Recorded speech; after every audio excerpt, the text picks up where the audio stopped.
Buenas noches, jóvenes. Esperemos a que se conecten sus compañeros.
Ya, hasta que se conecten sus compañeros, estamos en la semana número 10. Aquí en la semana número 10 subí algunos documentos con respecto a los temas que hemos visto, que es alcance del sistema, tipos de usuario, descripción de los módulos, arquitecturas de hardware y software. Eso seguramente lo vamos a ver el día de hoy, ¿sí? Y para la próxima semana, aunque si ustedes gusten ya pueden empezar, para la próxima semana está un cuestionario del alcance del sistema. Entonces, esas son las semanas del aula virtual. Recuerden ustedes siempre poner su asistencia en el aula virtual. Aparte de eso allí, recuerden ustedes de que deben dejar sus dos apellidos y sus dos nombres en el chat para un segundo registro de su asistencia del aula sincrónica, pero la asistencia que es más relevante para ustedes es la aula virtual, ¿no? Entonces, Buenas tardes. ahí tienen que marcar y poner su asistencia. Buenas tardes. Entonces no se vayan a poner, no se vayan a olvidar de poner su asistencia. Recuerden que muy probablemente yo ya no les cruce la asistencia sincrónica con la asincrónica porque esa es su responsabilidad. Creo que la única novedad sería los documentos que están en el aula virtual y el cuestionario. El cuestionario abarca todos estos documentos, entonces si ustedes gustan pueden empezar y si no pueden esperarse hasta que terminemos todos los documentos y ya estén listos.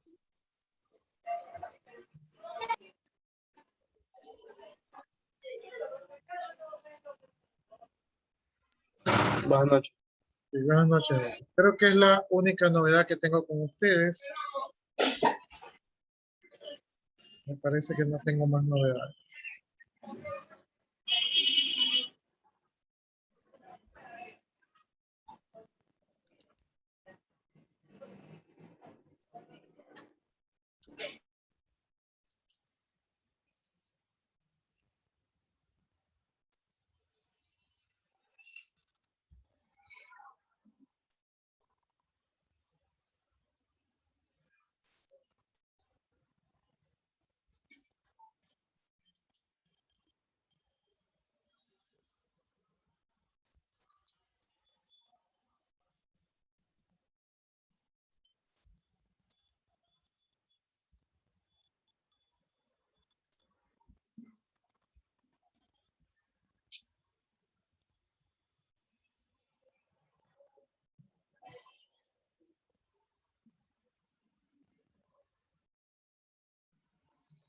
¿Alguno de ustedes ha usado esas aplicaciones nuevas que están aquí en Zoom? Se me actualizó el Zoom y ahora me sale esa opción de aplicaciones y ahorita las estoy viendo y parecen aplicaciones como de teléfonos. No sé, ¿alguien ha utilizado eso? Porque hay hasta juegos allí.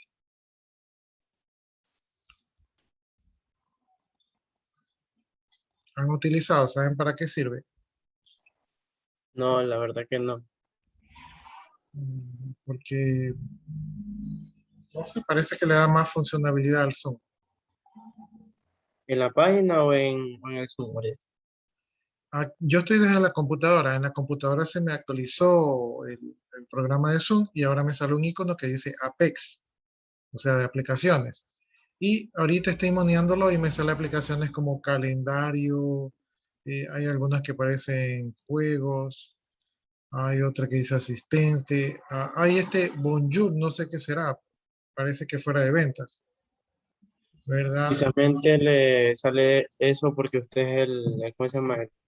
El anfitrión. Ya, pero yo me imagino que es como que tal vez ustedes también puedan utilizar estas aplicaciones y no sé, se me hace, o sea, no entiendo muy bien cuál es el concepto, pero veo que hay un sinnúmero de aplicaciones allí. Déjenme cerrar eso, estaba curioseando.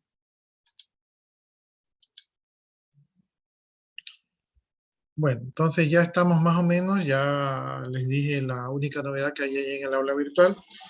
Eh,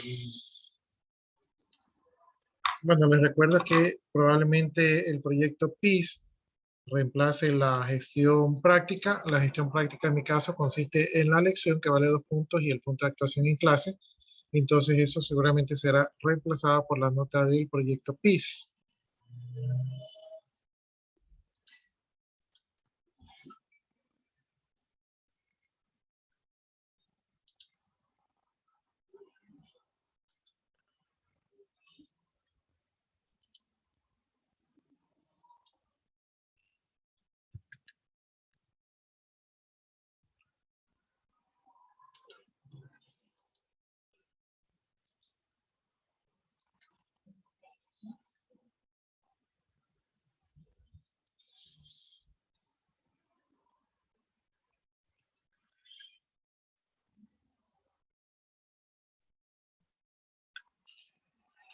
Ya, si no me equivoco, en la última clase nosotros habíamos visto que para crear los nombres de usuarios, pues estos no se creaban al azar, sino que había que utilizar algún tipo de configuración o convención, ¿no? Entonces habíamos visto muchas convenciones en nombre y esto parecería ser inofensivo, pero siempre es bueno tener una buena convención de nombre, ¿no? Entonces, el que más se utiliza es la primera inicial del nombre y el apellido. Y si quieren ser más exactos, las iniciales del segundo apellido, ¿verdad? Es lo que por lo general se utiliza, ¿no?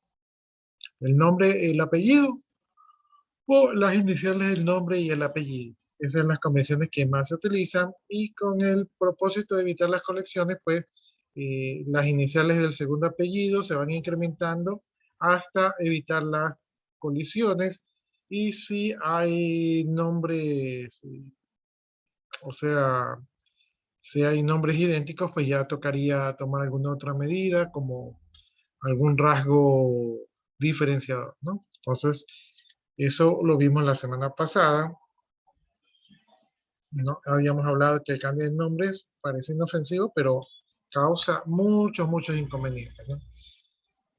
Eso incluso lo hemos vivido aquí mismo en el instituto. En el instituto, al no tener una plataforma totalmente para el instituto, muchos docentes han creado sus propios correos. Incluso yo he creado mi correo y cuando yo creé mi correo, pues yo lo creé con un formato de nombre, apellido y actividad, ¿no? Entonces mi correo originalmente era Jorge Alvarado de Educación, pero luego nos pusieron un formato, entonces yo cambié el nombre a jalvaradoch.istjb@gmail.com. Esa es la convención que hemos utilizado los docentes.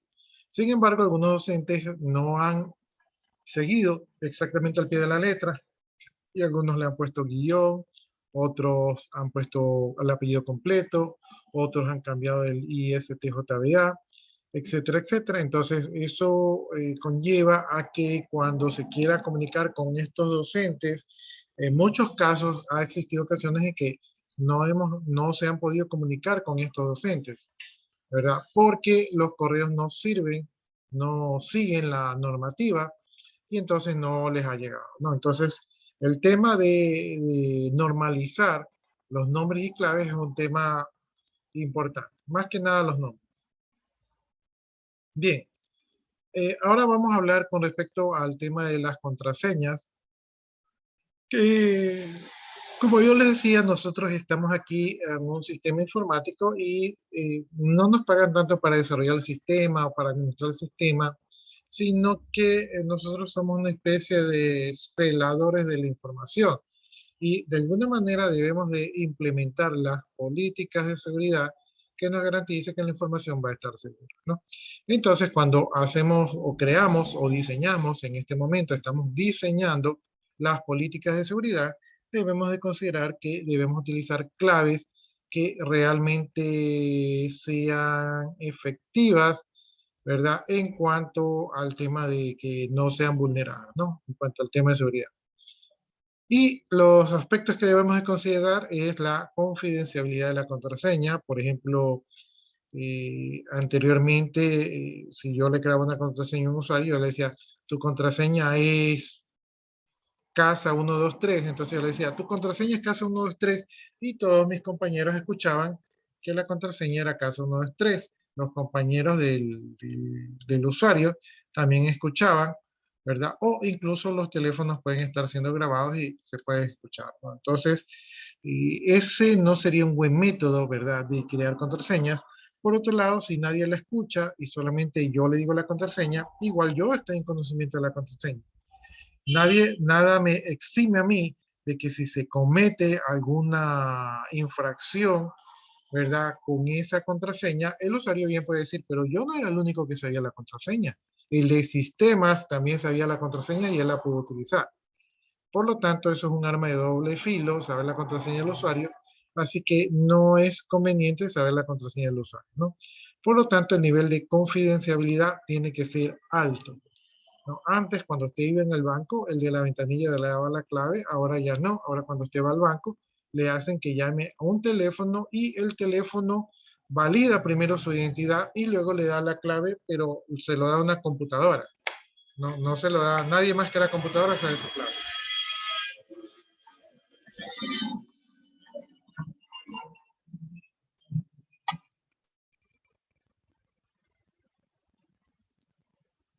Ya. La contraseña, pues, tiene que ser un poco difícil de adivinar, ¿no?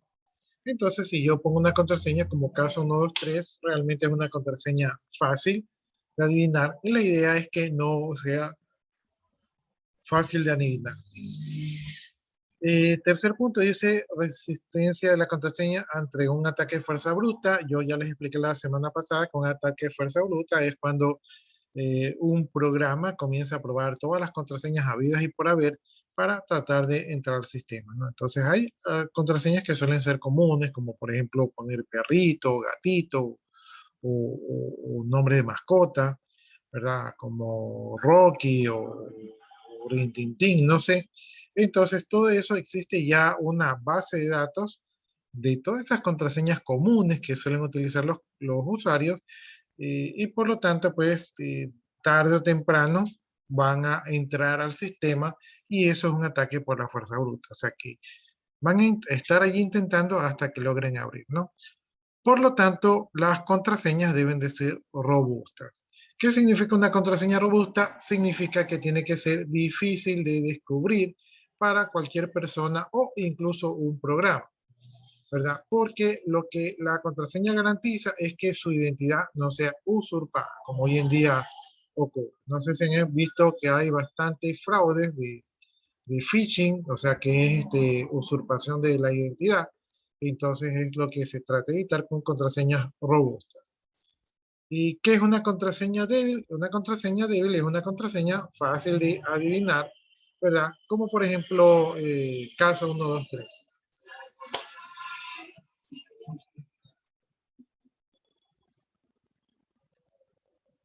Bien, entonces para poder hacer las contraseñas un poco más robustas, tenemos la opción de que el administrador puede crear las contraseñas para todos los usuarios, ¿no? Entonces el administrador crea las contraseñas para todos los usuarios. Sin embargo, el administrador sería capaz de conocer las contraseñas y por lo tanto ahí también tenemos un hueco de seguridad en el mismo administrador. Ahora, el administrador también puede dejar que los usuarios creen sus propias contraseñas y una vez que se verifica que las contraseñas sean robustas, entonces esa contraseña queda fija. Este método es un poco mejor porque el usuario, únicamente el usuario, sabe qué contraseña se ha utilizado, ¿no? Entonces, lo que se hace es que se revisa las políticas de seguridad, ¿verdad? Para ver que la contraseña efectivamente sea robusta, ¿no? Entonces, eso ustedes ya están acostumbrados porque cuando ustedes ingresan, ¿verdad? Cuando ustedes ingresan al sistema o crean un correo, generalmente ustedes tienen allí que cuando están escribiendo la clave que les pide el sistema, les dicen que es una clave débil, ¿verdad? O les sugieren que utilicen símbolos o combinaciones de letras. Entonces allí se va a poner un poquito más robusta la contraseña, ¿no? Entonces ese es el método un poco más salomónico. Bien, aquí indica que hay que utilizar caracteres diferentes, ya que la cantidad de caracteres va a tener un impacto, ¿verdad? Para evitar que un atacante utilice la fuerza bruta. Entonces, se recomienda utilizar caracteres no alfabéticos, caracteres especiales, combinación de todos los caracteres para poder crear una contraseña segura. Muchos ataques de fuerza bruta, ¿verdad? Se basan en entrar y romper seguridades, donde las contraseñas se utilizan palabras reconocibles, ¿no? Generalmente cuando nosotros ponemos una contraseña, y yo me incluyo, solemos poner palabras que son de fácil recordación, ¿no? Por ejemplo, cuando yo trabajaba en sistemas, mi palabra clave favorita, mi clave favorita era sistemas, ¿verdad? Y a veces ponía sistemas 1, 2, 3. Entonces, no era la contraseña más robusta porque en un diccionario es una de las primeras que se va a probar. Ya. Sin embargo, los usuarios tratan de utilizar este tipo de contraseñas porque se sienten un poco más cómodos allí, ¿no? Entonces, cuando hay un ataque de fuerza bruta, generalmente los programas utilizan un diccionario de contraseñas donde están todas las contraseñas. Me imagino yo que ustedes han visto que en Internet se promocionan programas que dicen que pueden entrar a las Wi-Fi. Lo que hacen esos programas es que tienen un diccionario de las contraseñas que más se utilizan, ¿verdad? Y entonces de esa manera intentan acceder a los Wi-Fi, ¿no? Y entre otras cosas tienen las contraseñas de fábrica de los aparatos de comunicación, entonces y por ese lado intentan ingresar.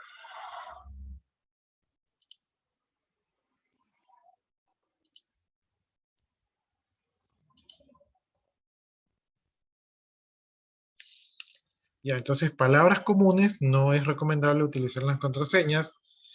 Algunas contraseñas suelen estar formadas con información personal, como por ejemplo nombre o fecha de nacimiento, ya sea suya o de un ser querido.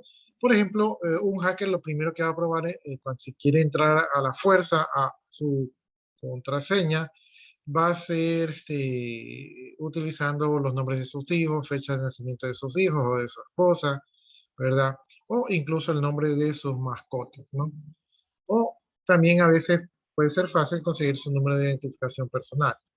Por lo tanto, deben de tratar de utilizar información que no sea asequible, ¿verdad? Desde un diccionario de contraseñas o que se puede encontrar en el Internet, información pública con respecto a la vida de ustedes, ¿no? Bien, por ejemplo, les voy a contar una anécdota, ¿verdad? Cuando yo estaba así más o menos tenía su edad, estaba en una empresa y en esta empresa recibimos unos correos, así, unos correos anónimos de alguna persona que desea tener información o que estaba mal informando a algún compañero de trabajo, ¿no? Entonces a mí el gerente de la empresa me dijo si podíamos hacer algo y estamos hablando de hace muchísimos años atrás, 20 años atrás. Entonces yo le dije que no se podía hacer nada porque ese era un correo del internet y obviamente que allí nosotros no tenemos jurisdicción, ¿no? Entonces que como mucho podríamos informar, ¿verdad? Informamos a nuestro proveedor, a ver si nuestro proveedor nos da alguna pista y nuestro proveedor lo único que nos dijo es que ese correo había venido a una dirección de un cyber de la ciudad. O sea, casi nada, ¿no? Entonces yo traté de ingresar al correo, obviamente me pedía una contraseña, ¿verdad? Y como me puse a adivinar así palabras claves al azar y no ingresé, entonces me fui a la pregunta de la seguridad y la pregunta de seguridad decía, ¿cuál es el color de mi carro? Entonces yo me asomé por la ventana y vi todos los carros, ¿verdad? Que podían ser. Entonces yo dije, más o menos conociendo el perfil de las personas que tenían esos carros, yo ya tenía una lista de prioridad, ¿no?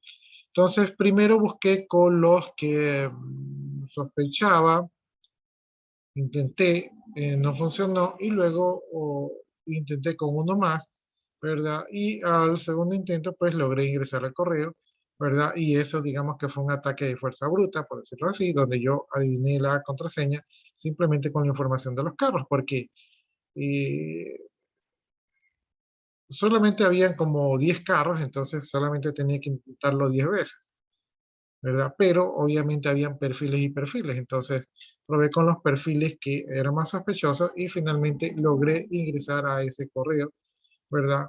A punta de fuerza bruta, ¿no? Pero no se encontró mayor información. En todo caso, lo que les quiero decir es que no es tan difícil eh, entrar a un sistema, ¿verdad? Utilizando la fuerza bruta, ¿no? Bien, podemos utilizar trucos simples de palabra. Por ejemplo, para crear una contraseña podemos invertir el orden de las letras, aunque eso tampoco hace que la contraseña sea más robusta porque los algoritmos suelen utilizar con combinaciones de letras alfabéticas, entonces en algún momento, ¿verdad? Pueden aplicar estos trucos, ¿verdad? O a veces los descifradores están probando miles de contraseñas por segundo y ellos entonces tienen tiempo de probar la palabra de diferentes formas, ¿verdad? Cambiándoles el orden y de esa manera cubrir el espectro de lo que puede dar la palabra, ¿no? Entonces, no sería necesariamente más seguro. También los descifradores conocen el truco de cambiar los números por letra, entonces ellos pueden hacer ya este tipo de combinaciones para poder ingresar al sistema, ¿no? Entonces, por ejemplo, aquí tenemos unos ejemplos, ¿verdad? De palabras claves que utilizan combinaciones de letras.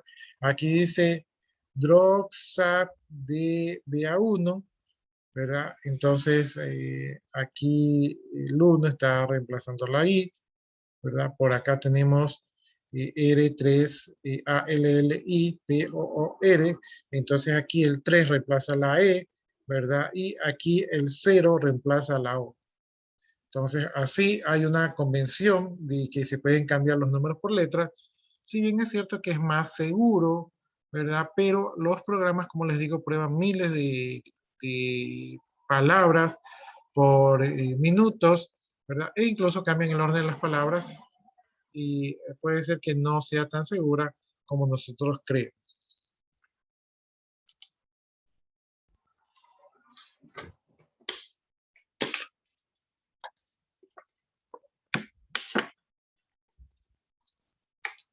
Otro error que suele ocurrir cuando estamos utilizando las contraseñas es tener una contraseña y aplicar la misma contraseña para todos los sistemas, ¿no?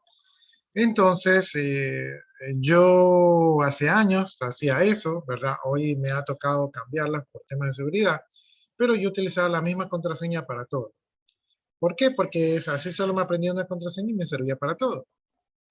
Sin embargo, esta no es la mejor idea. Eh, Ahora último, estamos sufriendo de muchos ataques cibernéticos, Entonces basta con que nos roben una contraseña y esa contraseña la van a tratar de aplicar para todos, ¿no? Por ejemplo, si descubren mi contraseña de correo, ¿verdad? Y en mi correo encuentran información sobre tarjetas de crédito, cuentas bancarias, van a tratar de utilizar la misma clave para ingresar a esas cuentas bancarias. De hecho, en algunos ataques cibernéticos, en algunos millonarios, robos de información, a veces los hackers han robado cientos o miles de correos y ellos lo que hacen es buscar información dentro de esos correos, buscar información sensible, que algunas veces las encuentran, y con eso logran robar cuentas bancarias y más datos, porque la información estaba en los correos, ¿no? Entonces, y la misma clave del correo la utilizaban para otras plataformas. Entonces, no es seguro utilizar la misma clave para todas las plataformas.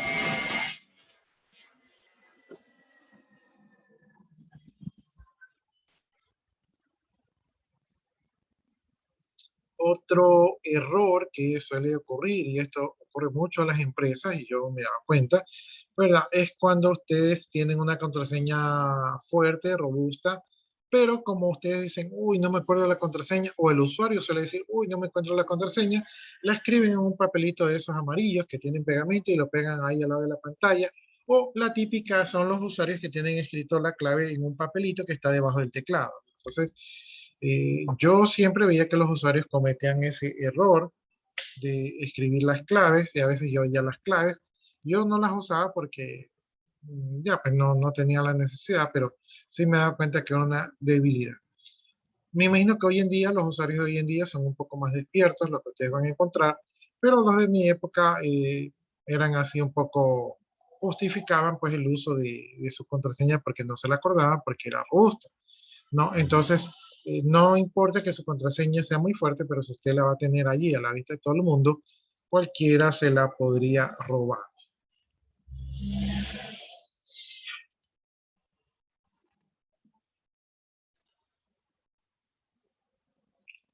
Ya, algunas empresas dicen que sí tienen la política de tener escritas las contraseñas, pero estas contraseñas están escritas están escritas con una metodología, ¿sí? O sea, no están escritas y expuestas, sino que están en una caja fuerte. Por ejemplo, eh, existe el caso de que el administrador de base de datos es el único que tiene que tener la clave de la base de datos, ¿no? Entonces, esa clave tiene que ser segura porque ahí está la información de toda la empresa. Entonces, un administrador de base de datos, su clave de la base de datos no se la puede dar a nadie. Pero, ¿qué pasa si ese administrador de base de datos le da un infarto o se muere? ¿Qué ocurre con los datos de esa empresa? Entonces, una buena política para proteger los datos es de que la clave del administrador de base de datos la tenga el gerente en una caja de seguridad. De esta manera, la clave está allí, disponible, pero si algo le llega a pasar al administrador de base de datos, pueden hacer uso de esa clave, ¿no? Entonces, a veces sí se escribe, pero con la debida seguridad necesaria.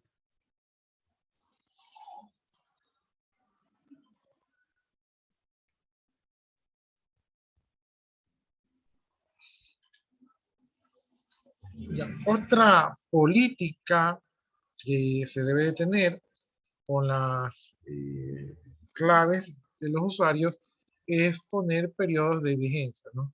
Entonces, a la mayoría de los usuarios no les gusta cambiar la clave, la quieren tener 5 años allí, pero usted tiene que hacer una política de cambiar las claves. Una buena política de cambio de claves es cambiarla cada 3 meses. Cada 3 meses es un tiempo de vida suficientemente bueno para cambiar las claves del sistema. Si usted ha tenido un incidente de seguridad, entonces es un momento de cambiarle la clave a todos. Si usted tiene una sospecha, entonces debe de cambiar las claves, ¿no? Entonces, en este tema de la seguridad, uno no puede, uno tiene que ser precavido, entonces uno tiene que cambiar la clave, ¿verdad? Regularmente, periódicamente, pero si hay algún evento las claves tienen que cambiarse lo antes posible, ¿no? Y a mí me ha tocado a veces cambiar las claves, porque a veces hay estos hackers que parece que infectan las computadoras, entonces toca cambiar las claves. más frecuente de lo que uno quisiera. Sin embargo, es lo que corresponde hacer si uno quiere estar un poco tranquilo con los temas de seguridad. Entonces, la mayoría de los sistemas tiene políticas de expiración de claves, es decir, que tienen una fecha de expiración. Ya les dije yo que 3 meses es un buen tiempo de término de la clave.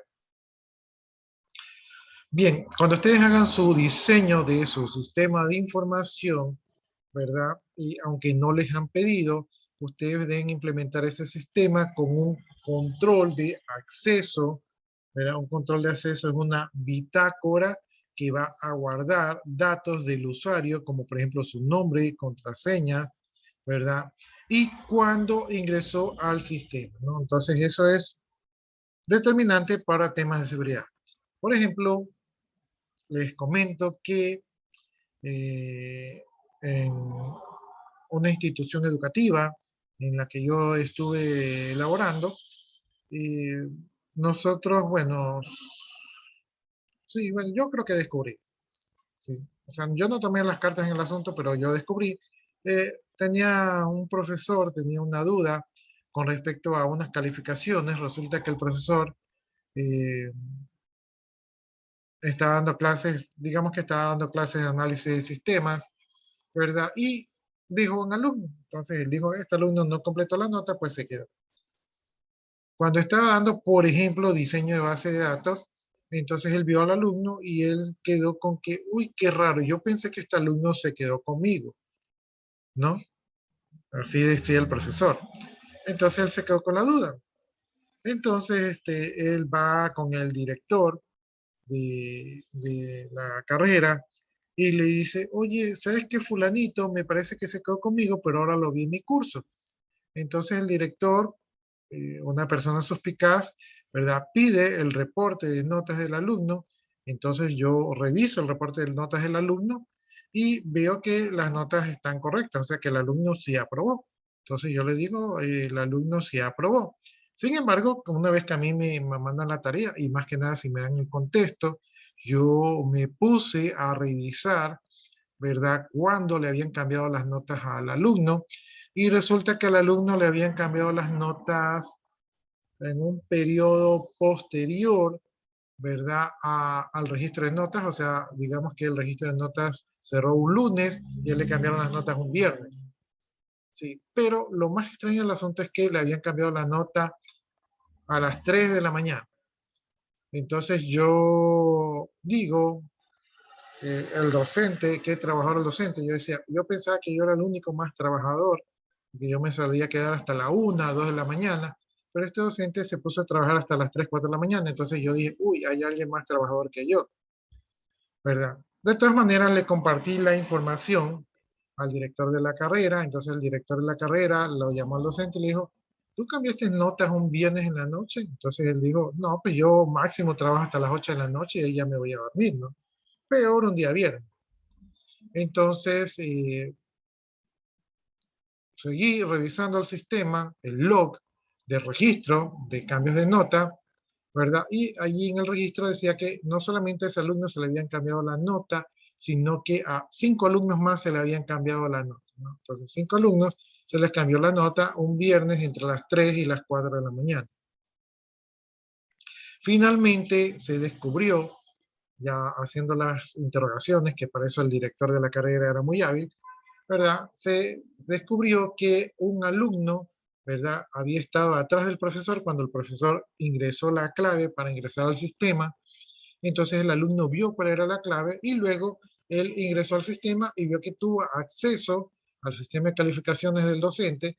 Entonces dijo, bueno, pero para que no cruzarme con el profesor, porque el sistema era bueno, y entonces el sistema, si dos usuarios están conectados al mismo tiempo, el sistema decía, oye, no puedes ingresar al sistema porque ya estás ingresado al sistema. Entonces, para no cruzarse con el profesor, decidieron trabajar de 3 a 4 de la mañana. Y como me imagino que era una gallada de amigos, la gallada de amigos se corrigió la nota un viernes entre las 3 y las 4 de la mañana y finalmente fueron descubiertos gracias a que los sistemas manejan log de transacciones para saber quién y qué ha realizado qué cosa, a qué hora, en qué día, ¿no? Entonces, esto ocurrió en la vida real y se pudo determinar porque el sistema era bueno y el sistema tenía registros de los accesos, ¿verdad? Y de las actividades que eran realizadas por los usuarios, ¿no? Entonces, esto para que se den cuenta de lo importante que es para los sistemas. Asimismo, yo tenía un gerente de marketing, este gerente de marketing, pidió un reporte y no sé cómo lo hace el gerente, pero ese gerente sí que tenía olfato de sagüeso. El gerente dijo, sáquenme todas las transacciones de la caja número 3 y él se dio cuenta que la caja número 3 tenía muchas facturas, ¿verdad? Con obsequios. No sé cómo se dio cuenta, pero se dio cuenta. Y se dio cuenta que esas facturas eran hechas por la misma cajera, ¿verdad? Y de alguna manera, no sé cómo, no sé qué lógica utilizó, pero él pidió muchos reportes y se dio cuenta que esta cajera les facturaba a los clientes, pero no les daba los obsequios y después la cajera hacía una compra y se llevaba todos los obsequios, ¿verdad? Que creo que eran unas prendas de vestir, o sea, un obsequio que tenía un valor significativo. Entonces se lleva todos los obsequios en una compra que ella hacía, ¿no? Entonces que era como algo legal. O sea, ella no daba los obsequios, ella se quedaba con los obsequios, los tenía reservados por allí, pero sí les daba de baja en la factura. Entonces él de alguna manera descubrió ese modus operandi y entonces descubrieron a la cajera, ¿no? En pocas palabras, los sistemas deben estar diseñados de tal manera que no nos puedan hacer algún tipo de fraude por las espaldas. ¿Sí? Discúlpenme un segundo que tengo una llamada del trabajo.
Ya, listo, jóvenes. Entonces, estamos hablando de que el control es muy importante porque, como ya les digo, pues eh, estas cosas ayudan a detectar fraudes que tratan de cometer a veces los usuarios. No solo los fraudes, sino muchas veces los errores, ¿no? Eh, entonces, esto es sumamente importante, ¿no? Bueno, vamos a hablar ahorita entonces de administración, ¿verdad? De cuentas y los accesos a los recursos. Eh, a veces dentro de la misma empresa hay gente que se cambia de grupo. Por ejemplo, yo estoy en ventas, luego me voy a bodega, eh, yo estoy de gerente de suministros y de repente me voy a importaciones. Entonces, así, la gente se mueve en las empresas, la gente no permanece todo el tiempo estática, ¿no? Y cuando una persona se mueve dentro de la misma empresa, sus responsabilidades cambian.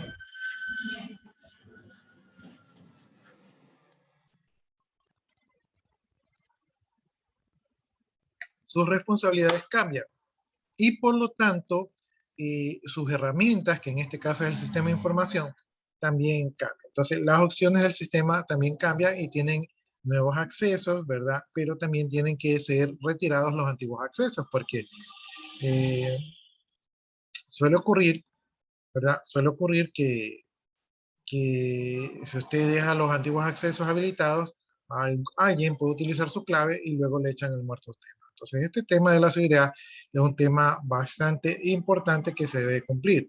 Y ustedes en esta parte del diseño tienen que hacer un buen diseño de seguridad para que no vayan para que tengan cubierto su sistema de información con este tipo de cosas, ¿no? Entonces, de alguna manera, los administradores de sistemas tienen que poder realizar rápidamente el cambio cuando usted se cambia de un departamento a otro, ¿no? Entonces, su diseño tiene que contemplar eso de allí. Eso, como lo vimos, o creo que lo vimos, eso funciona bastante bien con el uso de perfiles. Entonces, si yo tengo un perfil de bodega y ahora me voy a inventario, entonces simplemente me cambian el perfil y ya con eso tengo prácticamente todo resuelto. Esa es una de las maneras. Entonces, los perfiles o los roles de usuario son importantes. También tenemos que tener una política con respecto a cuando hay nuevos empleados que ingresan a la empresa. Entonces, cuando un empleado ingresa a la empresa, es parte de la gente de sistemas, parte de las funciones de la gente de sistemas es crearles recursos, asignarles recursos como computadoras. Estas computadoras tienen que tener ya creado su usuario, ¿verdad? Con el perfil que la persona nueva está ingresando, ¿no? Entonces, esto debe hacerse de manera rápida. Generalmente, en las empresas que yo trabajé, no sé cómo será ahora, pero en las empresas que yo trabajé, cuando entraba la persona nueva, generalmente entraba y el primer día no hacía nada, ¿verdad? No hacía nada porque a nosotros al sistema nos avisaban a última hora y a última hora decían, dale una computadora, pero uno se preguntaba, ¿y de dónde la saco? Porque no tenemos ninguna en bodega, no se ha mandado a comprar, a veces las compras demoraban, entonces las personas pasaban aburridas los primeros días, ¿verdad? Preguntándose si realmente iban a durar allí, porque no les llegaba ninguna herramienta de trabajo y prácticamente era poco lo que podían aportar, ¿no? Espero yo que en las empresas actuales eso haya mejorado, pero así pasaba con mis nuevos usuarios.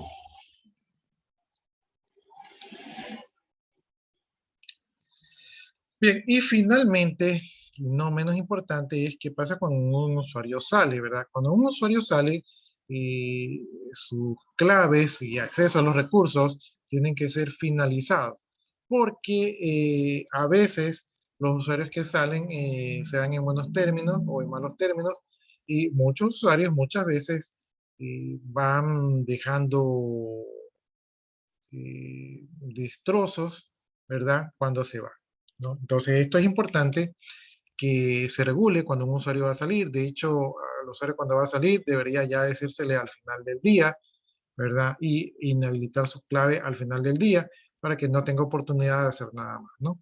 Entonces, aunque muchos usuarios a veces por el chisme de las empresas se enteran antes o lo sospechan, pero de todas maneras tienen que tratar de tener una política de protección con respecto con los usuarios que salen, ¿no? Entonces esto tiene que ser rápido, ¿verdad? La inhabilitación de las claves de los usuarios que están de salida. Bien, aquí también menciona que tienen que tener una política para copiar los archivos del usuario en caso de que salgan. Yo, por ejemplo, cuando un usuario salía, lo primero que yo hacía, aparte de inhabilitar la clave y todo eso, le sacaba una copia de los correos para que no vayan a borrar los correos. Entonces, sacaba una copia de los correos y así ellos borraron los correos. Yo ya había respaldado y ya tenía acceso a los recursos, ¿no? Entonces, esto lo hacía por debajo del conocimiento del usuario para tener ya los respaldos. Y también hay que coordinar, ¿verdad? Los archivos que mantenía ese usuario, hay que ponérselos a disposición de su jefe inmediato para que él vea si guarda esos archivos o no. Eh, yo les recomiendo que siempre guarden toda la información del usuario, los correos, los archivos, porque usted nunca sabe cuándo lo solicitan, lo requieren, era de suma importancia, había información vital allí o a veces hasta el usuario regresa. ¿Sí? Entonces, es algo que ustedes deben de considerar cuando los usuarios salen. Anécdotas que les puedo contar, por ejemplo, que en algunas empresas habían usuarios que ya habían salido hace 5 años y seguían utilizando las claves para hacer transacciones, ¿no? Entonces el usuario ya se fue hace 5 años, pero en el sistema seguía registrando movimientos porque los usuarios utilizaban la clave del compañero que ya había salido y como entonces allí no tienen responsabilidad porque es la clave del compañero, hacían ciertas cosas a veces indebidas, ¿verdad? Porque la clave estaba viva.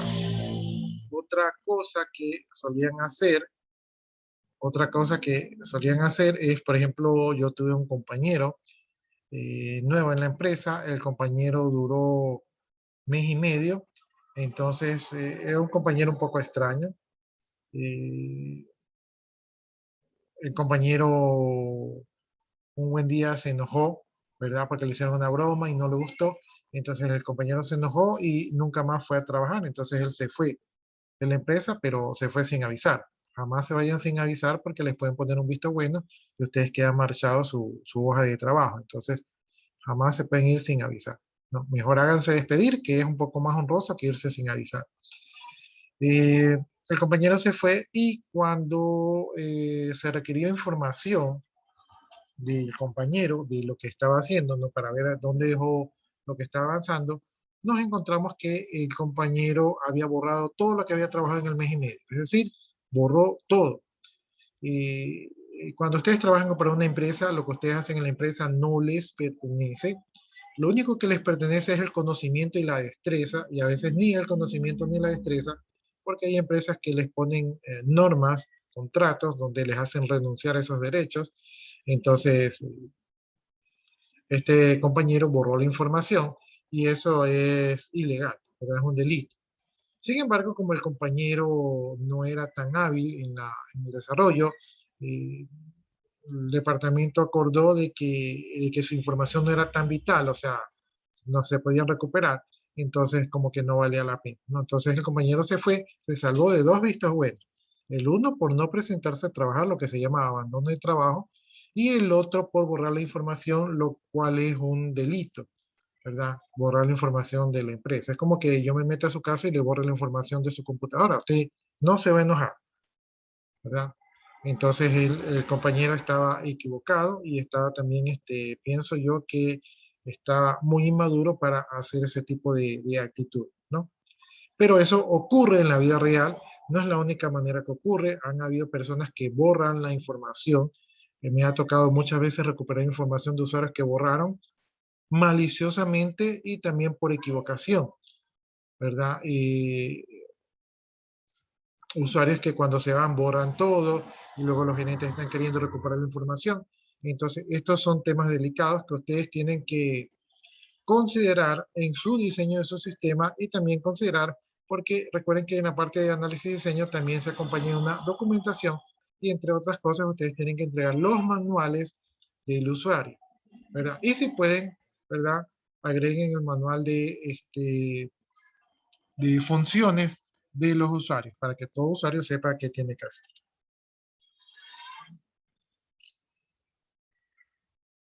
Preguntas, jóvenes. Yo tengo una pregunta, profe.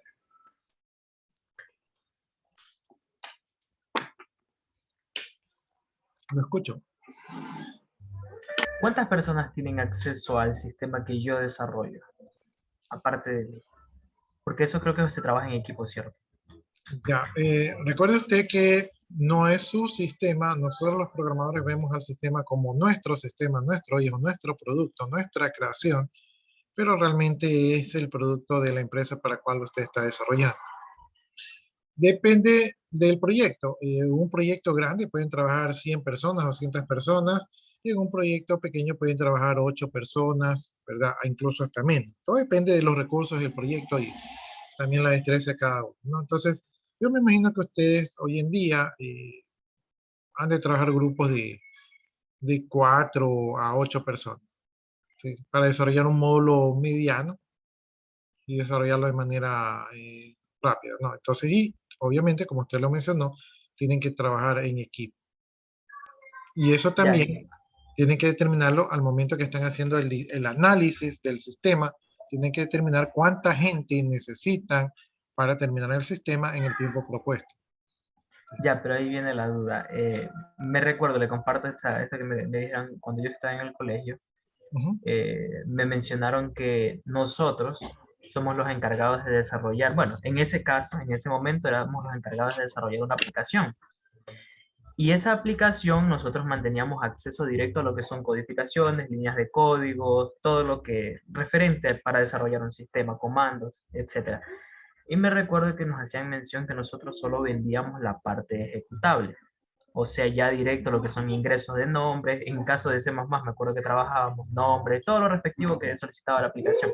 Pero tomándolo de referencia ahora al sistema, en el momento en que yo desarrollo ese sistema con un conjunto de personas, y usted ahorita menciona de que se entrega una clave o sea, y un usuario a los trabajadores que ingresan, eso quiere decir que el sistema no lo tenemos solamente nosotros y otra persona puede ser capaz de modificar el sistema. Es mi idea, ¿verdad? No sé si esté bien.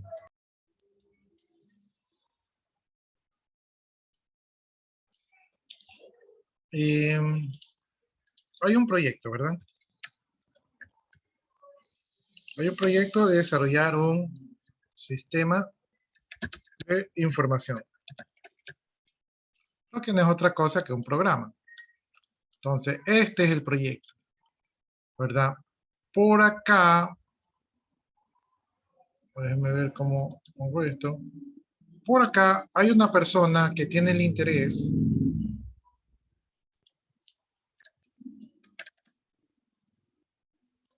este es el cliente porque este cliente tiene el interés de desarrollar este proyecto. Entonces, esta persona tiene el interés y también tiene el dinero.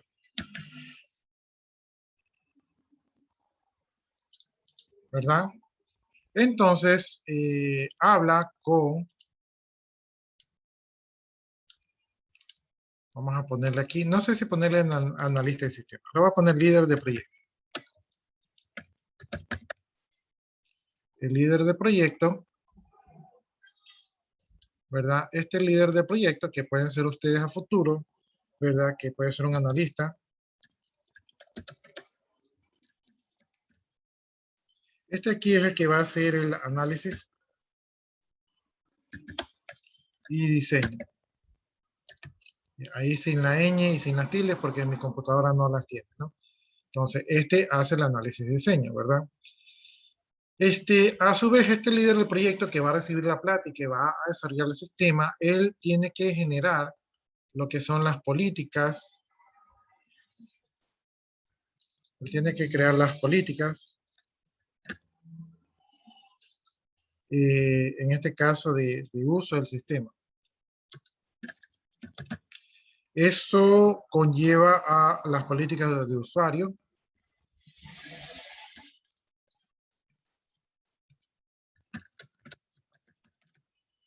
¿Verdad? Los tipos de nombre, todo eso. Y claves. ¿Verdad? Y todo lo que tiene que ver con políticas de seguridad. Políticas, ¿no? Entonces, el líder del proyecto es el que se encarga de esto.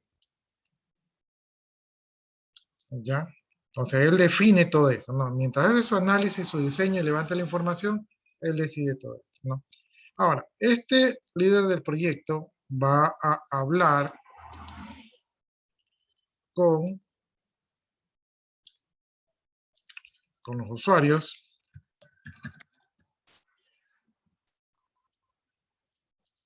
Entonces, el líder del proyecto va a hablar con los usuarios, va a tener comunicación con los usuarios, ¿verdad? Porque a fin de cuentas los usuarios son los que tienen los requerimientos. Entonces, los usuarios son los que tienen los requerimientos, ¿verdad? Y también aportan con información. Con la información de cómo debe ser el sistema, ¿no? Entonces, el líder del proyecto habla con los usuarios y ellos tienen los requerimientos y todo eso. Lo que estamos hablando de las claves, ¿verdad? Las claves van a ser para estos usuarios. Entonces, estas claves estos usuarios y claves van a ser para el uso del sistema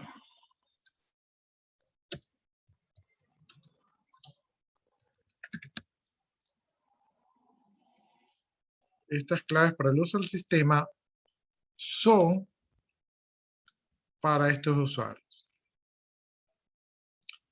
Pero este analista de sistema no trabaja solo. Entonces, el analista de sistema tiene un equipo de trabajo, que normalmente los conoce. Este equipo de trabajo, pues, son sus amigos de la universidad, del instituto, como dicen, oye, pana, mira, tengo un proyecto, y asóciate conmigo, estoy creando mi empresa, entonces trabaja conmigo. Entonces, el líder del proyecto, ¿verdad? También interactúa con ellos, ¿no? Y con ellos, con el equipo de trabajo, ¿verdad? Van a definir todo esto aquí. Entonces, ese equipo de trabajo,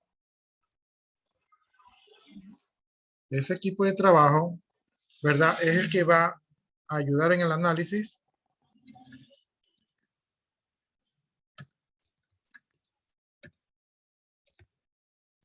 y también va a hacer el desarrollo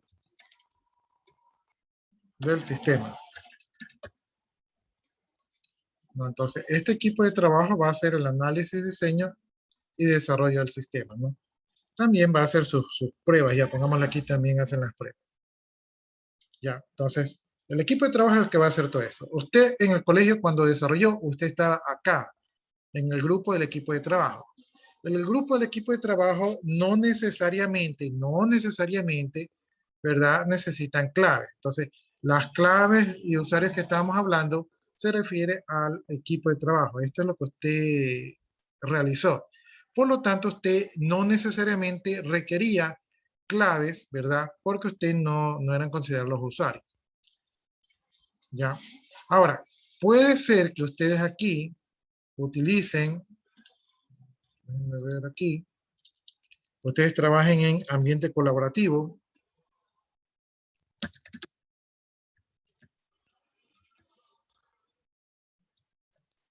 Es decir, en plataformas, y en esas plataformas colaborativas, ¿verdad? Allí sí necesitan usuario y clave.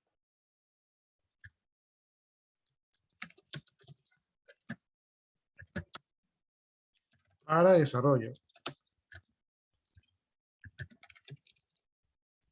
Ya, puede ser que en ese ambiente colaborativo sí requieran para desarrollo, pero no tiene nada que ver con el sistema que están desarrollando. Sí, ahora, lo que usted hablaba, ¿verdad? De cuando hay un proyecto de información, ¿verdad? Este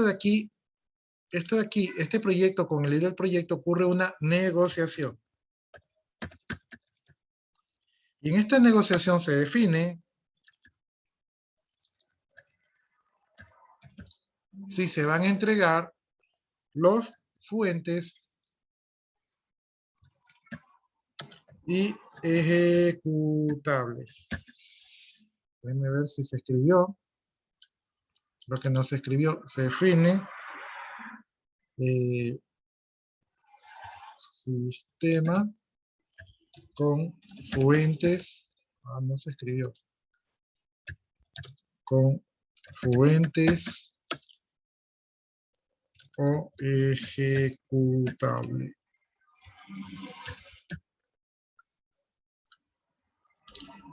Los fuentes, como ya vimos a un inicio, ¿verdad? Vendría a ser el lenguaje de alto nivel. Entonces, aquí vamos a poner lenguaje de alto nivel. ¿Verdad? Ahí medio...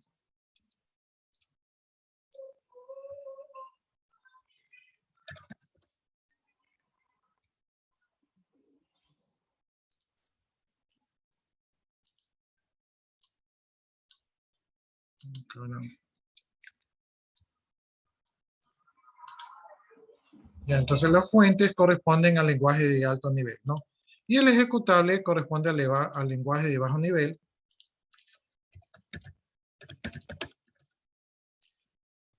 O de máquina. O sea, el típico 0 y 1 o lo que se conoce como el ejecutable.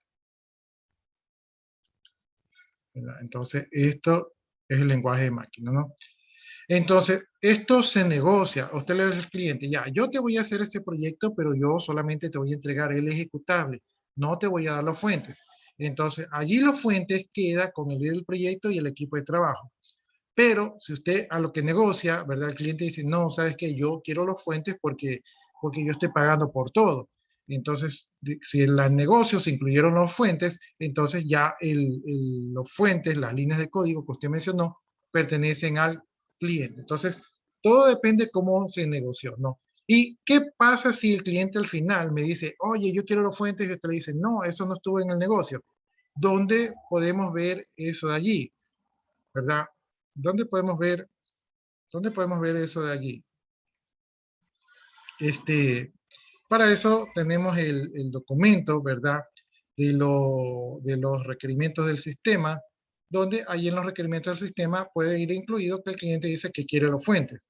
Entonces, si eso no está en el informe, ¿verdad? Donde nosotros definimos lo que iba a llevar al sistema, ¿verdad? Entonces, podemos negociarlo. Por eso es bien importante que al inicio se defina bien qué se va a entregar y qué se va a hacer, ¿no? Entonces, como les digo, esto depende de la negociación. Si ustedes son una empresa desarrolladora de software, probablemente ustedes solamente quieran entregar los ejecutables.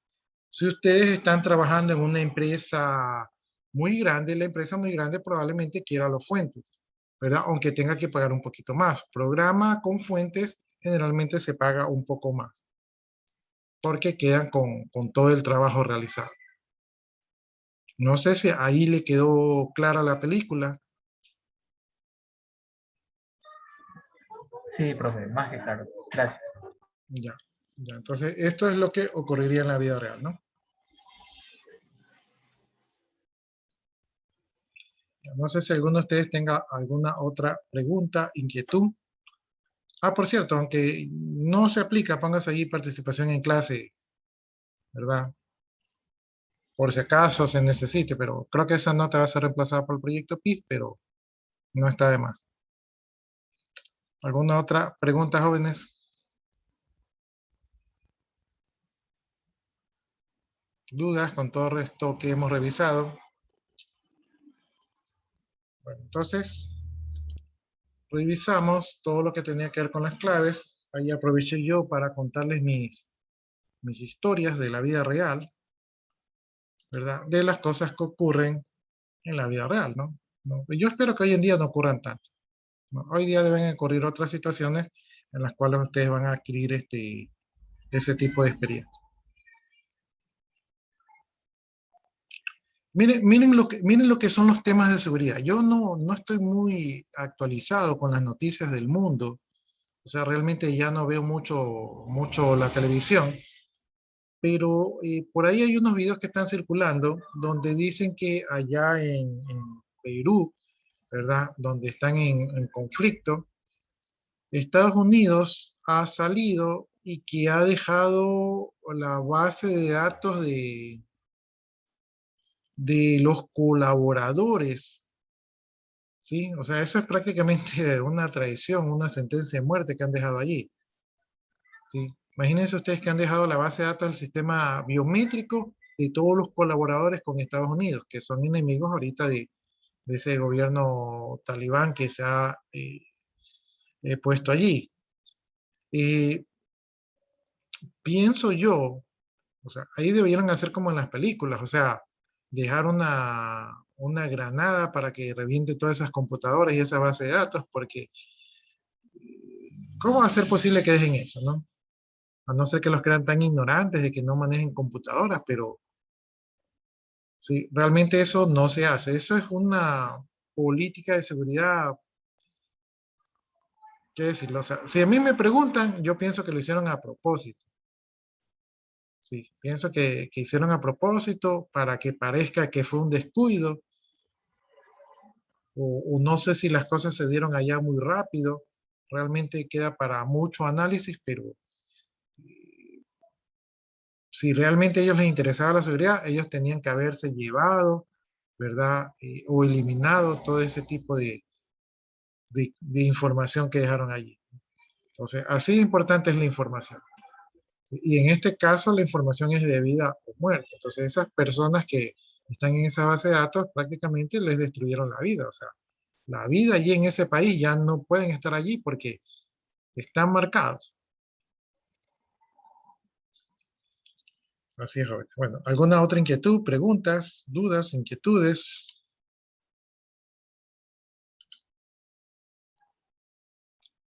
Bueno, ahí terminamos esa unidad de los tipos de usuarios y los permisos y la importancia que deben de tener al momento de diseñar, ¿no? Entonces ustedes diseñan, no solamente diseñan el sistema, sino que también diseñan las políticas, ¿verdad?, con las que va a trabajar ese sistema, ¿no? Y estas políticas generalmente ya se heredan un poco de lo que son las empresas y ustedes lo que hacen es revisarlas y modernizarlas, ¿no? Y prácticamente ustedes las aplican en la mayoría de los sistemas. Sería difícil un sistema que no contemple políticas de seguridad, ¿no? Y las políticas de seguridad hoy en día son un poco más conocidas porque ustedes ya las han vivido, porque las ven en todas esas aplicaciones que ustedes se bajan, que les piden cuenta de usuarios y claves, ya han vivido esa experiencia. Bueno, entonces vamos a hablar de otro tema, ¿verdad? Que son las especificaciones. Entonces, tenemos en las especificaciones, ¿verdad? Y el documento que yo les decía anteriormente, donde se dice si van a entregar los fuentes o no, en el documento de especificación. Entonces, en el documento de especificaciones, ustedes ponen allí, se va a entregar solamente los ejecutables o ponen allí, se van a entregar fuentes y ejecutables. No, eso tiene que estar claro para que no existan controversias y problemas. Generalmente el usuario siempre va a decir que le incluyen las fuentes y ustedes generalmente van a decir que no incluyen las fuentes. Ustedes no quieren de alguna manera que se sienten robados en su trabajo, en su creación. Bien, entonces vamos a hablar un poco de la descripción de los módulos. Esto tiene que ver con las especificaciones de los procesos, ¿verdad? Y decisiones estructuradas, ¿no? Entonces, ¿cuáles son los objetivos de esta unidad? Dice que vamos a comprender el propósito de las especificaciones de los procesos. ¿Sí? Vamos a reconocer la diferencia entre las decisiones estructuradas y las semiestructuradas. Vamos a ver si utilizamos el español estructurado, tablas y árboles de decisión para analizar y describir y documentar las decisiones estructuradas. Y vamos a escoger un método apropiado para analizar las decisiones estructuradas y crear especificaciones de los procesos.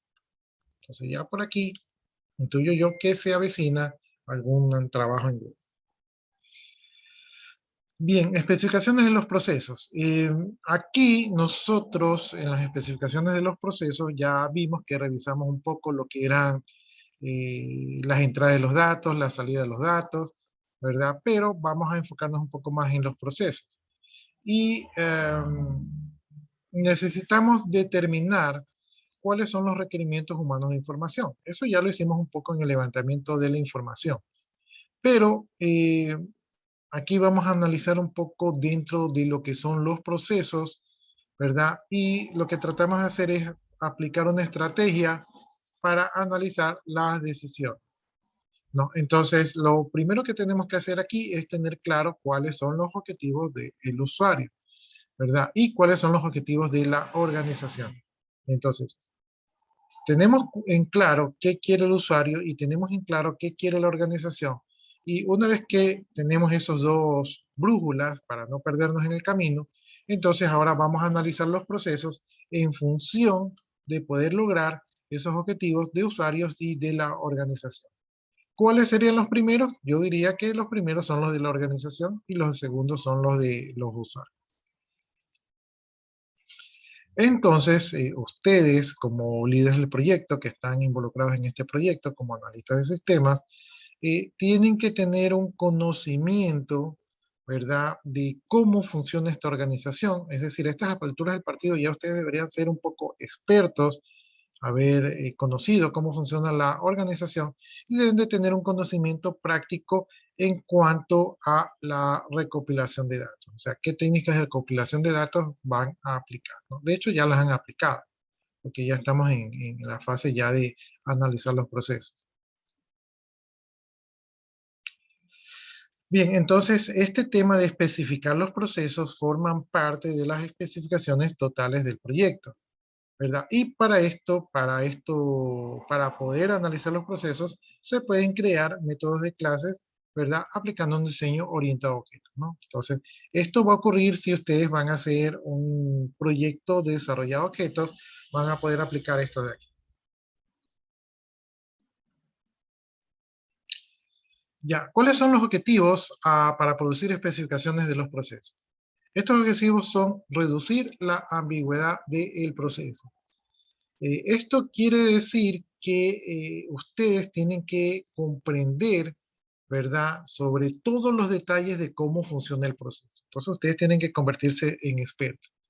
Una de las cosas bonitas de esta profesión es que ustedes, cuando van a las empresas, generalmente conocen muy bien el negocio de la empresa. Lo conocen incluso más que los usuarios operativos que tienen años desarrollando, y lo conocen incluso un poco más que los usuarios supervisores que se encargan de cierta parte del proceso, ¿no? Entonces, lo bonito de trabajar en este ambiente, ¿verdad? En estos proyectos es que ustedes aprenden nuevos negocios prácticamente en su totalidad. A veces se les escapa ciertos detalles, pero conocen muy bien los procesos, y una vez que ustedes han trabajado en algunos proyectos, ya se les hace más fácil trabajar en cualquier otra empresa.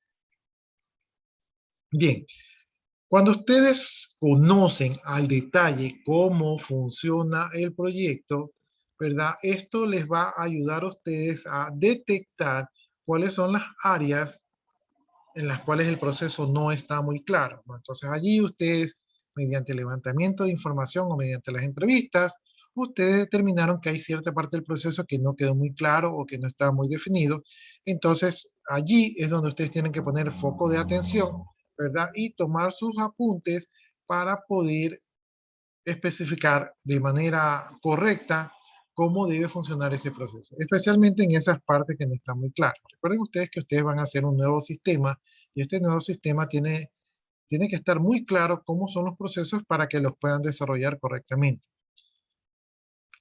Entonces, una vez que ustedes han determinado cuáles son esas partes del proceso que no están muy claras, ustedes van a crear una base de datos, y con esa base de datos de preguntas que les ayuden a aclarar esas partes que no están muy claras, ustedes pueden preparar entrevistas de seguimiento. Es decir, que ustedes van a ir donde los usuarios, que ustedes crean que esos usuarios les van a poder dar la respuesta.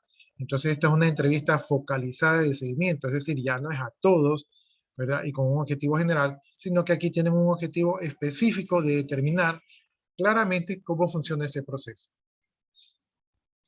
Y entonces con esto ustedes pueden ir a los usuarios y obtener esta información. La idea de entrevistarse con el usuario, ¿verdad?, es de tener una descripción precisa de lo que debe lograr el proceso.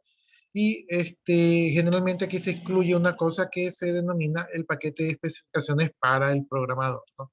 Es una especie, es una metodología que se suele utilizar, ¿verdad? Y que es documentación, pero que a la larga va a ser útil para el programador.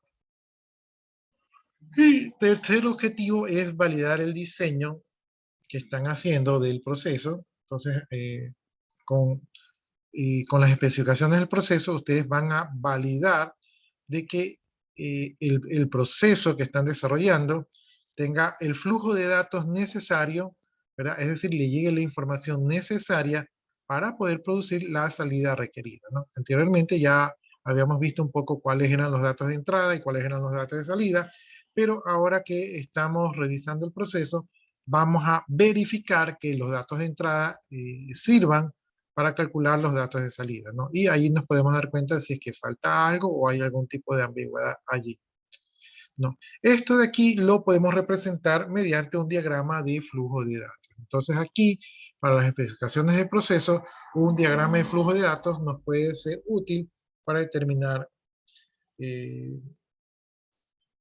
las especificaciones de los procesos.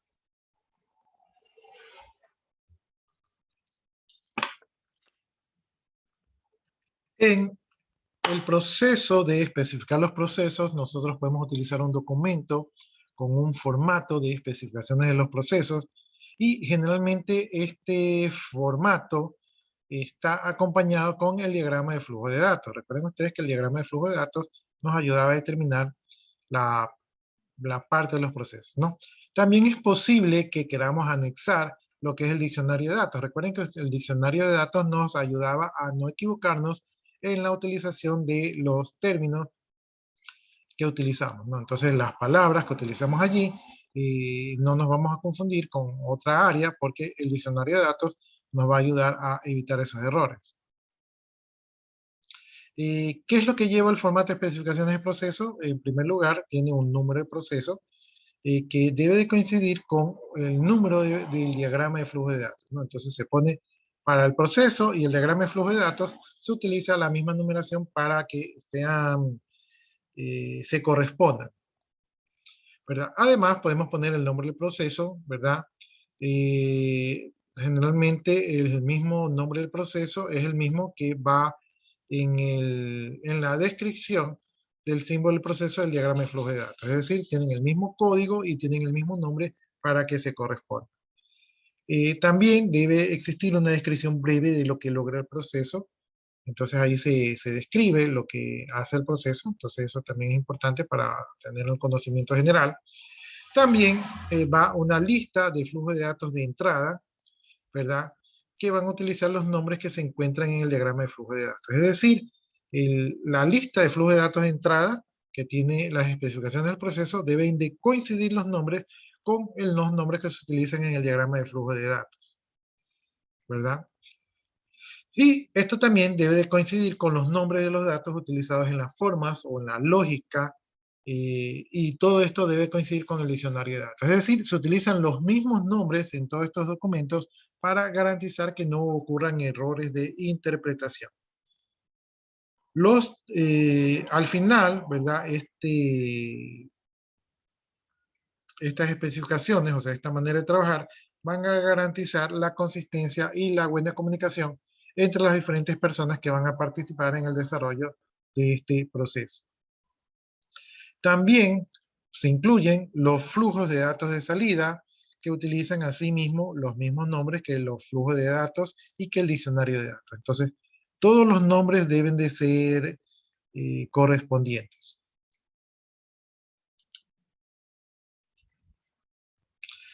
Bien, también puede incluir una descripción lógica del proceso, ¿verdad? O de la política o de las reglas de negocio que se van a aplicar para este proceso. Para esto de aquí se puede utilizar un lenguaje común, ¿verdad? O también se puede utilizar, bueno, aquí no se recomienda utilizar el pseudocódigo, ¿no? Entonces, con una descripción del lenguaje común, se puede utilizar para describir lo que hace el proceso. Bien, aquí mencionamos que de alguna manera este documento nos va a ayudar a dejar claro lo que son las reglas del negocio, ¿sí? Entonces, cuando el desarrollador va a ya desarrollar, ¿verdad? Este proceso, tiene que aplicar las reglas del negocio porque a fin de cuentas eso es lo que le importa a la organización. Los formatos para la regla de negocios son la definición de términos de los negocios, como vimos que utilizamos los mismos términos para el diccionario de datos, para los diagramas de flujo de datos de entrada y de salida. Entonces esos términos tienen que ser los mismos del negocio. Segundo, aquí también debemos dejar claro las condiciones y acciones de los negocios, qué pasa si y qué se debe hacer en el caso que ocurra alguna cosa. Eso debe estar claro, eso se conoce como las reglas del negocio. Aquí también se aplican las restricciones de integridad de datos. Esto de la integridad de datos tiene que ver un poquito con lo que se aplica en la base de datos. Entonces, las restricciones las pueden poner a nivel de programa. Es válido ponerla a nivel de programa, pero también se pueden poner a nivel de base de datos. Ahí ya les toca a ustedes decidir cuál es el mejor método, ¿no? Yo pienso que lo mejor sería ponerlo en la base de datos. También aquí, si hay fórmulas, si hay definiciones matemáticas, y deben estar aquí. Por ejemplo, si yo digo que el sueldo del empleado es las horas trabajadas por el sueldo bruto, menos los aportes al IES y menos los descuentos. Entonces eso tiene que estar expresado de manera matemática aquí para que no exista malas interpretaciones. Recuerden que toda esta documentación y formalidad lo que busca es evitar errores humanos, ¿sí? Aquí también van las inferencias lógicas, o sea, situaciones lógicas que podrían ocurrir. También tiene que quedar claro cómo es la secuencia de procesamiento, ¿verdad? Y también tiene que quedar claro la relación entre los hechos, ¿verdad? Acerca de la empresa, ¿no?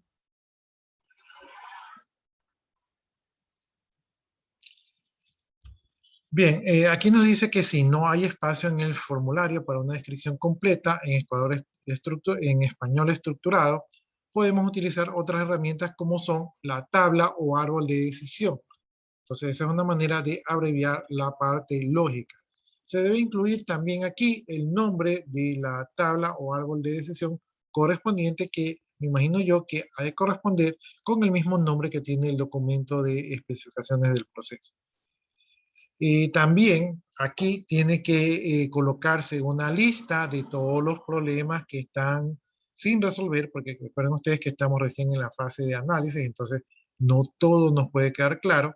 Y el documento de especificaciones del proceso tiene que dejar en claro qué partes todavía no están completas o no están claras o deben de revisarse para que se tome en cuenta al momento de diseñar. Tal vez ahorita no tenemos la respuesta, pero más adelante, ¿verdad? Podemos aclarar esas dudas, ¿verdad? Y esas dudas las podemos aclarar con las entrevistas de seguimiento que le vamos a hacer a los usuarios, o también podemos recurrir a expertos del negocio que nos puedan guiar, ¿no? Entonces es válido, recuerden que nosotros no somos los dueños absolutos de la verdad, entonces podemos recurrir a un experto que nos guíe, ¿verdad? Con respecto a los temas que no han quedado resueltos.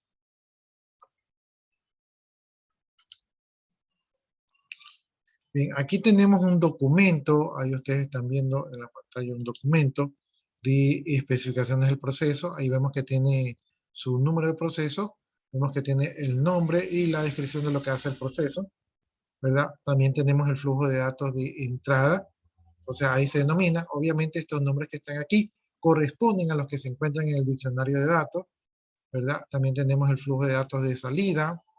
Aquí tenemos una especificación que indica si el tipo de proceso es en línea, o sea que ocurre en tiempo real, si es por lote, o sea que ocurre en la noche, o si es manual, o sea que hay que poner un botoncito de procesar, ¿verdad? Aquí también está el nombre de su programa o función si es que lo utilizara, ¿verdad? Aquí tenemos la lógica del proceso y aquí vemos que en la lógica del proceso han utilizado un pseudocódigo, ¿no?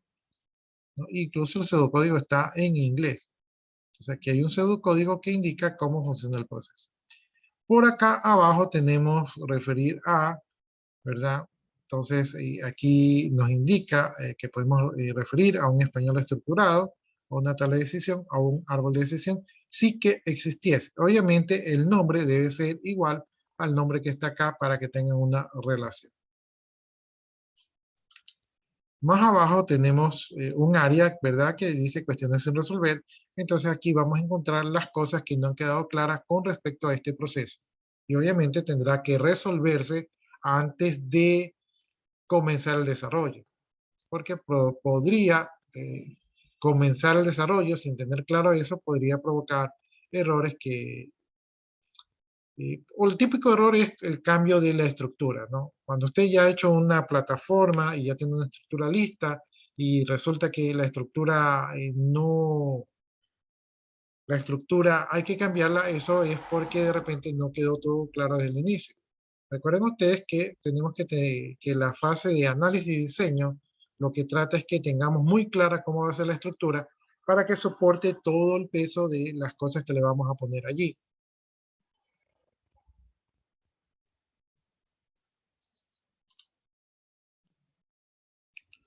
Bien, aquí tenemos un poquito lo que es el español estructurado, pero yo creo que me voy a quedar allí con ustedes. No sé si alguno de ustedes tenga alguna pregunta hasta allí.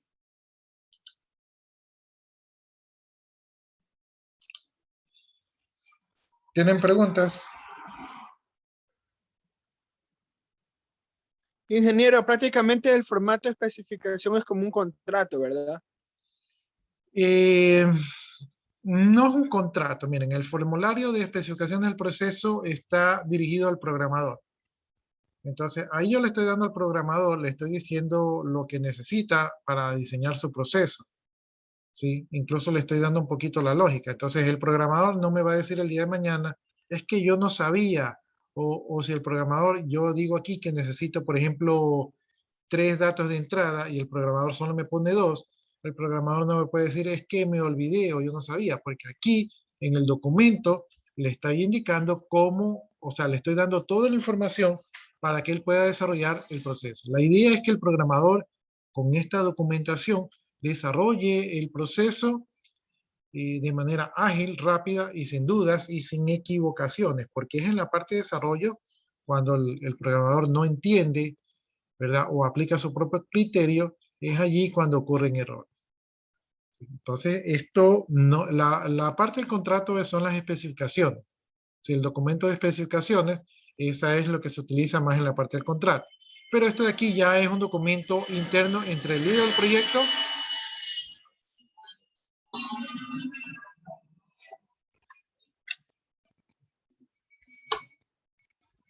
Este de aquí es un documento que nosotros generamos con toda la información que hemos levantado y es un documento que está dirigido para el equipo de desarrollo, más que nada para el equipo de desarrollo. ¿Alguna otra inquietud, jóvenes?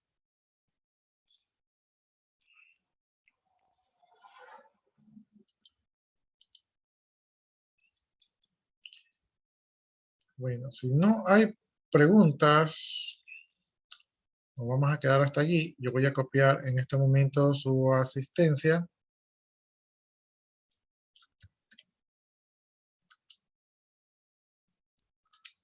Yo estoy copiando su asistencia y nos quedamos en la diapositiva 2.5.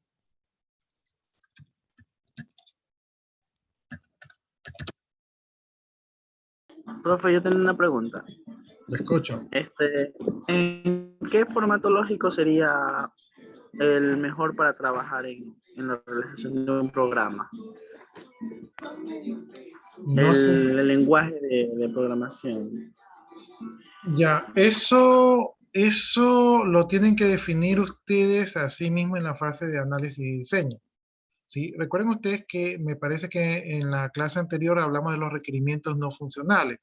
En los requerimientos no funcionales, puede ser que ustedes quieran desarrollar en algo que sea compatible con lo que ya tiene la empresa, ¿no? Si la empresa todos sus productos los tiene desarrollado en .NET, entonces lo más probable es que ustedes tengan que desarrollar en .NET porque es el producto que ellos tienen, la licencia que ellos tienen, es lo que se les va a hacer más fácil.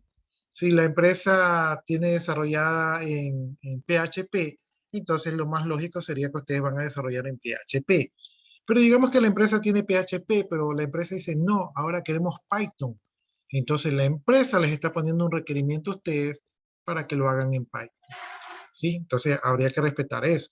Pero digamos que ustedes van a hacer un programa que tiene que trabajar mucho con dispositivos de bajo nivel. Entonces ustedes dicen, no, aquí el lenguaje apropiado es el lenguaje C. Pero si la empresa en cambio quiere desarrollar aplicaciones web, entonces dicen, no, aquí tenemos que desarrollar con Python o con Django. Si la empresa de repente lo que quiere es desarrollar aplicaciones de teléfono, entonces, bueno, ahí en aplicaciones de teléfono no sé cuál es el lenguaje que se utiliza, pero ustedes escogen según los requerimientos de la empresa, ¿verdad? Y lo que les han especificado, y lo que sea más compatible con la empresa, y lo que les dé más tendencia en el tiempo. Recuerden ustedes que ustedes quieren hacer productos que duren en el tiempo. Entonces, es según eso allí lo que ustedes van a decidir. Ahora, si ustedes son programadores jóvenes y ustedes ahorita lo único que conocen es lenguaje C, lo más lógico es que ustedes van a desarrollar en el lenguaje que conocen, que es lenguaje C.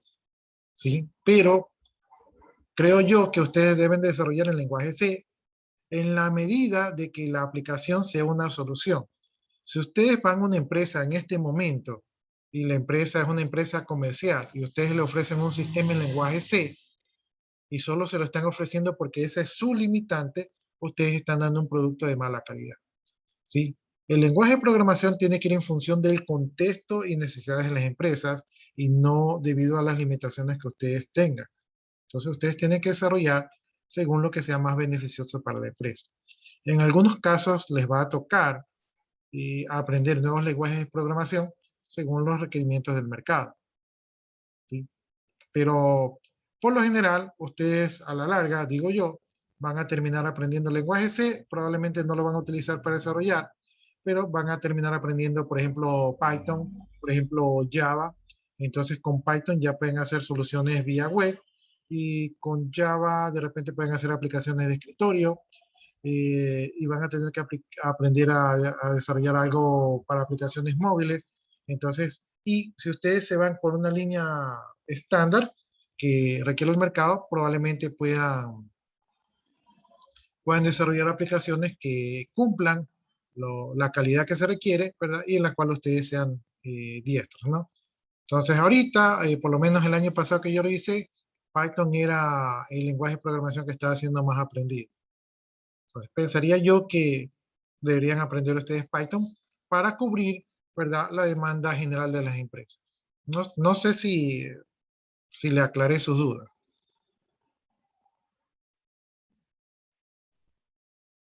Sí, profe. Listo, entonces no sé si hay alguna inquietud más, alguna pregunta adicional. Ya, entonces yo ya copié sus asistencias, doy por terminar la clase, tengo otra clase en este momento. De mi parte, muchas gracias y muy buenas noches. Si gustan, pueden desconectarse. Buenas noches. Buenas noches, jóvenes. Buenas noches. Buenas noches. Buenas noches. Buenas noches.